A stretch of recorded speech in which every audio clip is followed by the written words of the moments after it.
ന്യൂനപക്ഷ സ്കോളർഷിപ്പ് വെട്ടിക്കുറയ്ക്കുന്നതുമായി ബന്ധപ്പെട്ട വാർത്തയ്ക്ക് വലിയൊരു പ്രസക്തിയില്ല എന്നാണ് ഞാൻ വിചാരിക്കുന്നത്. ഇടതുപക്ഷ സർക്കാരിൻ്റെ കഴിഞ്ഞ 10 വർഷത്തെ ബജറ്റ് നമ്മൾ പരിശോധിച്ചാലും ഈ തരത്തിൽ പ്രഖ്യാപിക്കപ്പെട്ട പദ്ധതികൾ നടപ്പാക്കാതിരുന്ന ബജറ്റുകളാണുള്ളത് നമുക്ക് കാണാൻ കഴിയും. അതുകൊണ്ട് തന്നെ ഈ വെട്ടിക്കുറക്കുന്നത് കൊണ്ട് ഏതെങ്കിലും തരത്തിലുള്ള ഒരു കുറവ് ന്യൂനപക്ഷ സമുദായങ്ങൾക്ക് സംഭവിക്കുന്നില്ല. മറിച്ച് പ്രഖ്യാപിച്ചാലും ഇല്ലെങ്കിലും ഇപ്പോൾ ചെലവഴിച്ചു എന്ന് പറയുന്ന 2.69% വിശദാംശങ്ങൾ പരിശോധിച്ചാലാണ് മനസ്സിലാവുക. മിക്കവാറും ന്യൂനപക്ഷ വകുപ്പിലെ ഡയറക്ടറുടെ വല്ല TA എഴുതിയെടുത്തതിൻ്റെ പൈസയായിരിക്കും അത്.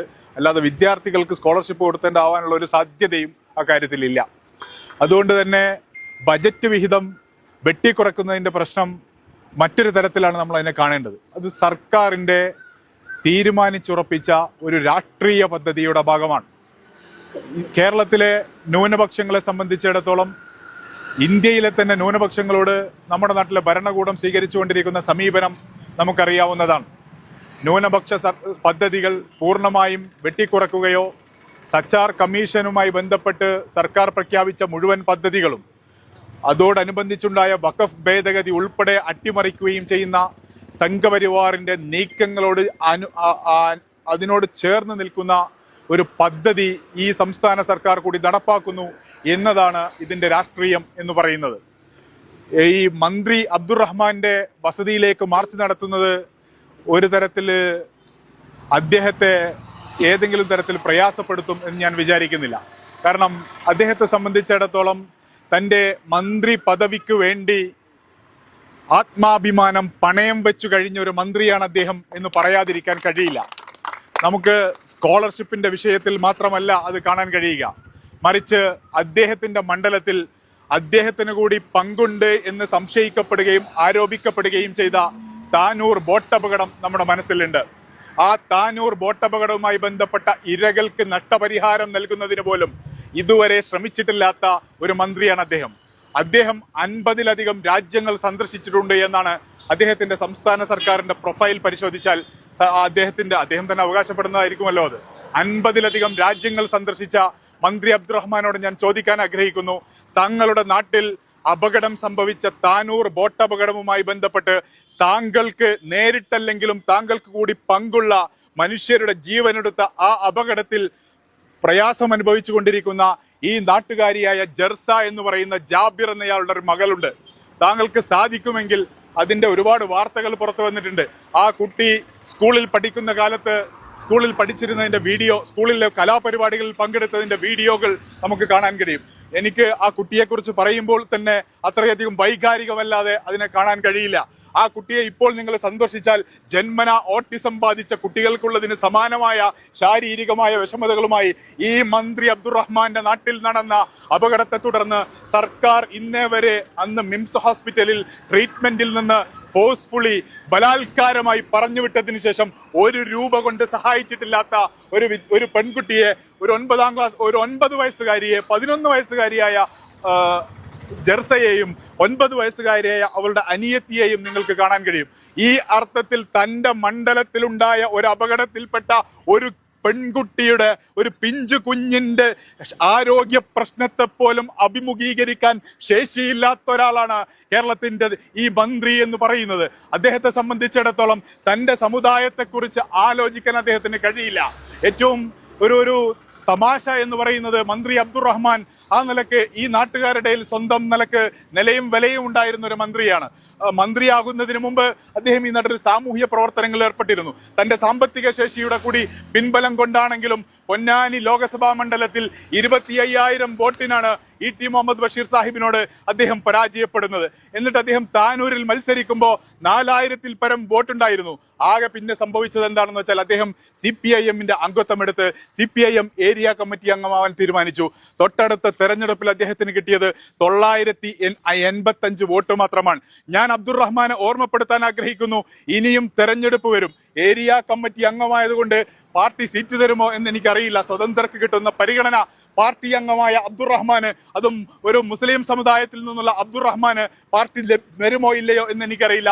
തന്നാലും ഇല്ലെങ്കിലും അബ്ദുറഹ്മാൻ അതിന്റെ 10 ഇരട്ടി വോട്ടിന് താങ്കൾ പരാജയപ്പെടും എന്ന് ഓർമ്മപ്പെടുത്താൻ ഞാൻ ആഗ്രഹിക്കുന്നു. ഈ സമുദായത്തിന്റെ പ്രാതിനിധ്യമായിട്ടാണ് അങ്ങ് മന്ത്രിസഭയിൽ ഇരിക്കുന്നത്. തങ്ങളുടെ മന്ത്രിസഭയിലുള്ള പിണറായി വിജയന്റെ മന്ത്രിസഭയിലെ മുസ്ലിം സമുദായത്തിൽ നിന്നുള്ള അംഗത്വം എന്ന് പറയുന്നത് ഈ അബ്ദുറഹ്മാനിൽ പരിമിതമാണ് എന്ന് നമ്മൾ ഓർക്കേണ്ടതുണ്ട്. എന്ന് പറഞ്ഞാൽ 21 അംഗ മന്ത്രിസഭയിൽ ഈ സംസ്ഥാനത്ത് 25% ജനസംഖ്യയുള്ള മുസ്ലിം സമുദായത്തിന്റെ പ്രതിനിധിയായി ഒരാളെ ഇരുത്തിയിരിക്കുകയാണ് മന്ത്രി അബ്ദുറഹ്മാൻ എന്ന പേരിൽ. എന്നിട്ട് ആ സമുദായം ഉൾപ്പെടെയുള്ള ഈ നാട്ടിലെ ന്യൂനപക്ഷങ്ങളുടെ വിദ്യാർത്ഥികളുടെ ന്യായമായ അവകാശം വർഷങ്ങളായി ലഭിച്ചുകൊണ്ടിരിക്കുന്ന സ്കോളർഷിപ്പ് പദ്ധതി ഒരു മന്ത്രിസഭ അട്ടിമറിക്കുമ്പോ, വെട്ടിക്കുറക്കുമ്പോ അതിനെക്കുറിച്ച് ഒരു അക്ഷരം മിണ്ടാൻ, തന്റെ വകുപ്പിനെ കുറിച്ച് ഒരു അക്ഷരം ആലോചിക്കാൻ കഴിയാതെ ഇങ്ങനെ നാട് നീളം നടന്നുകൊണ്ടിരിക്കുകയും ഉദ്ഘാടനങ്ങളിൽ വിദ്യാർത്ഥികളെ മെസ്സി വരുമെന്ന് പറഞ്ഞ് പറ്റിക്കുകയും ചെയ്യുന്ന, എന്നിട്ട് ആളുകൾ അത് വാർത്തയാക്കുമ്പോൾ ഞാൻ അങ്ങനെ പല തമാശയും പറയും, നിങ്ങൾ അത് വാർത്തയാക്കാൻ പാടുണ്ടോ എന്ന് പറയുകയും ചെയ്യുന്ന അപഹാസ്യനായി മാറുന്ന ഒരു മന്ത്രി ഈ സമുദായത്തിന്, കേരളത്തിലെ ന്യൂനപക്ഷ സമൂഹങ്ങൾക്ക് ഒരു അധിക ബാധ്യതയാണ് എന്ന് പറയാൻ ഞാൻ ആഗ്രഹിക്കുന്നു. അബ്ദുറഹ്മാനോട് ഞാൻ പറയുന്നത്, നിങ്ങൾ വാസവനെ കണ്ടു പഠിക്കേണ്ടതാണ്. വാസവനെ പോലെ ആവണം എന്ന് ഞാൻ പറയില്ല, പക്ഷെ വാസവൻ ചെയ്തത് അബ്ദുറഹ്മാൻ കണ്ടിരുന്നോ? ഒരു പാലയിലെ ഒരു ബിഷപ്പ് പറയുകയാണ്, ഈ ഒരു മുസ്ലിം സമുദായത്തിൽ നാർക്കോട്ടിക് ജിഹാദ് ഉണ്ട് എന്ന വിഷലിപ്തമായ ആരോപണം അയാൾ നടത്തുകയാണ്. എന്താണ് നിങ്ങളുടെ മന്ത്രി വാസവൻ ചെയ്തത്? മിസ്റ്റർ അബ്ദുറഹ്മാൻ, നിങ്ങളുടെ മന്ത്രി വാസവൻ ചെയ്തത്, അദ്ദേഹം ഒരു പണ്ഡിതനാണെന്ന് പറഞ്ഞ് അയാൾക്ക് ഐക്യദാർഢ്യം പ്രഖ്യാപിക്കുകയാണ്. നിങ്ങൾ ഈ സമുദായത്തിൽ നിന്നുള്ള തെറ്റുകളുടെ കൂടെ നിൽക്കണം എന്ന വാദം ഞങ്ങൾക്കില്ല. പക്ഷെ ഈ സമുദായത്തിന്റെ ന്യായമായ അവകാശങ്ങൾ, കേരളത്തിലെ ന്യൂനപക്ഷ സമൂഹങ്ങളുടെ ന്യായമായ അവകാശങ്ങൾ നിഷേധിക്കപ്പെടുമ്പോൾ അതിന്റെ കൂട്ടുനിൽക്കാതിരിക്കാനുള്ള സാമാന്യമായ ഒരു മര്യാദ കാണിക്കാൻ നിങ്ങൾ തയ്യാറാവേണ്ടതായിരുന്നു എന്ന് അബ്ദുറഹ്മാനെ ഓർമ്മപ്പെടുത്താൻ ഞാൻ ആഗ്രഹിക്കുന്നു.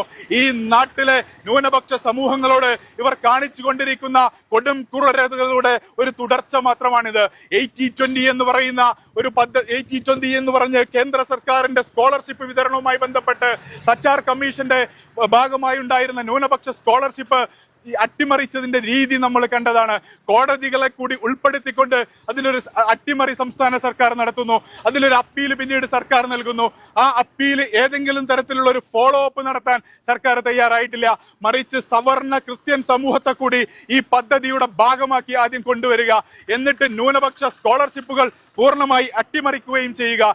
ഈ തരത്തിലുള്ള വളരെ ബോധപൂർവമായ അട്ടിമറികൾ നടത്തിക്കൊണ്ടിരിക്കുന്നു എന്നുള്ളതാണ് ഈ സർക്കാരിനെതിരെ നമുക്ക് ഓർമ്മപ്പെടുത്താനുള്ളത്.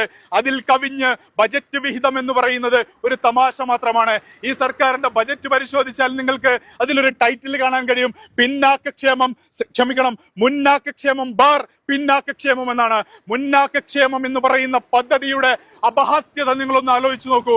മുന്നാക്ക വിഭാഗം എന്ന് പറഞ്ഞാൽ ഈ നാട്ടിലെ മുന്നാക്കം എന്ന് പറയുന്ന വേർതിരിവ് തന്നെ ഉണ്ടാകുന്നത് എന്തുകൊണ്ടാണ്?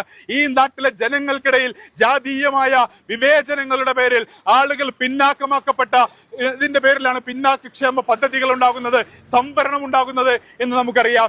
എന്നിട്ട് പിന്നാക്കക്ഷേമമെന്നും മുന്നാക്കക്ഷേമമെന്നും ടൈറ്റിലിട്ട് മുന്നാക്ക വിഭാഗങ്ങൾക്ക് കോടികൾ അനുവദിക്കുകയും പിന്നാക്ക വിഭാഗങ്ങൾക്ക് അനുവദിക്കുന്ന നാമമാത്രമായ പദ്ധതികൾ പോലും നടപ്പാക്കാതിരിക്കുകയും ചെയ്യുന്ന നിലപാട് സ്വീകരിച്ചിട്ടുള്ള ഒരു സർക്കാരാണ് ഇടതുപക്ഷ സർക്കാർ എന്ന് പറയുന്നത്.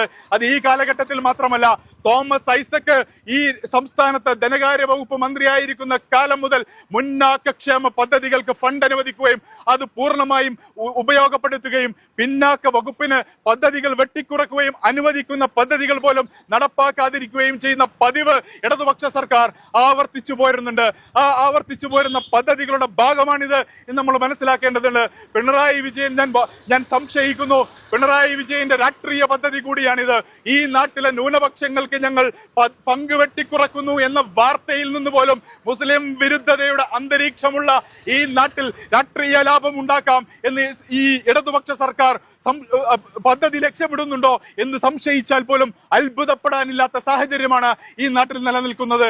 അതുകൊണ്ട് മന്ത്രി വി അബ്ദുറഹ്മാനോട് മാത്രമല്ല, ഈ മന്ത്രിസഭയോട്, പിണറായി വിജയനോട്, CPIM-നോട്, ഇടതുപക്ഷത്തോട് നമുക്ക് പറയാനുള്ളത്, ഞങ്ങളുടെ ആത്മാഭിമാനത്തെ, ഈ നാട്ടിലെ വിദ്യാർത്ഥികളുടെ ന്യായമായ അവകാശത്തെ അപമാനിക്കുന്ന, അവഹേളിക്കുന്ന സമീപനം അവസാനിപ്പിക്കാത്ത പക്ഷം ഈ മന്ത്രി അബ്ദുറഹ്മാൻ ഉൾപ്പെടെയുള്ള വരാനിരിക്കുന്ന തെരഞ്ഞെടുപ്പുകളിൽ ഈ സമൂഹത്തിന്റെ ന്യായമായ രാഷ്ട്രീയ അവകാശങ്ങളോടുള്ള നിഷേധത്തിനെതിരായ പ്രതിരോധം ഉയരുക തന്നെ ചെയ്യും. അത് അവിടെ അവസാനിക്കുന്നതായിരിക്കില്ല.